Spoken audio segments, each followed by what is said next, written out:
সিলেট ভোলাগঞ্জ সড়ক দাঁড়িয়ে আছে সাদা পাথর বোঝাই সারি সারি ট্রাক।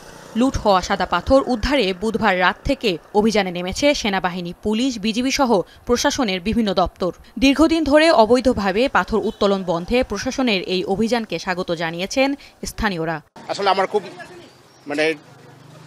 হার্ট করছে আর কি, যে এতক্ষণ প্রশাসন কোথায় ছিল। প্রশাসনের যে একটা উদ্যোগ নিয়েছে এখন, যার কারণে এটাই ভালো লাগে যে সম্পদগুলো যেন আবার এরকম আর দ্বিতীয়বার নেক্সট টাইম না হয়। ভোলাগঞ্জ থেকে লুট করা পাথর যেন কোনোভাবেই সরিয়ে নিতে না পারে সেটি নিশ্চিতে সর্বোচ্চ সতর্ক অবস্থায় আছে প্রশাসন।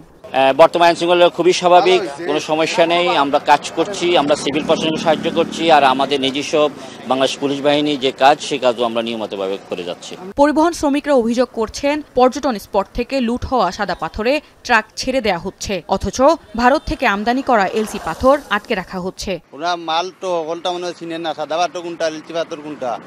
সাদা পাথর হইয়া এলসি পাথর যায় গিয়া, এলসি পাথর হইয়া সাদা পাথরের গাড়িগুলা যায় গিয়ে, কিন্তু আমরা এলসি পাথর লইয়া একটা বইতে আছি। শ্রমিকের ক্ষেত্রে যদি যাই তাহলে কিন্তু আমরা লড়ছি, কারণ আমরা ফেট বাঁচাইতে গেলে আমরা এটা করতে হইব, এটা আমরা নিতে হইব, কিন্তু আমরা ফেটের লাগি করি, বুঝছো নাকি? যদি আমরা এটা না লই তাহলে আমরা জীবিকার জীবন কিভাবে বাঁচাইব? অভিযোগ অস্বীকার করে ম্যাজিস্ট্রেট জানান, এলসি পাথরের সাথে সাদা পাথর মিশিয়ে পাচারের চেষ্টা করা হচ্ছে। 17টা গাড়ি ওকে পেয়েছি, এলসি অনুমোদন বা যথাযথ অনুমোদন আছে, ইজারার বালু আছে যেটা, সেগুলোর ক্ষেত্রে আমরা ওদেরকে ওকে করা হয়েছে। বাকিদের ক্ষেত্রে কোনো কাগজপত্র পাচ্ছি না, তাদের ক্ষেত্রে আপনার ডাম্পিং আমাদের যেটা আইনানুগ প্রসেস সেটাই আমরা করব। রাত থেকে অভিযানে 95টির মধ্যে 78টি ট্রাকে লুট হওয়া সাদা পাথর পাওয়া গেছে বলে জানিয়েছে প্রশাসন।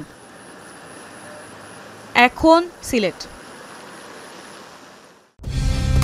কালার এক্সপার্ট, জর্জ স্যাপ এবং মাইল্ড অন হ্যান্ডস টেকনোলজি সমৃদ্ধ অরিক্স ক্রিস্টাল ওয়াশ আপনার লন্ড্রি এক্সপার্ট।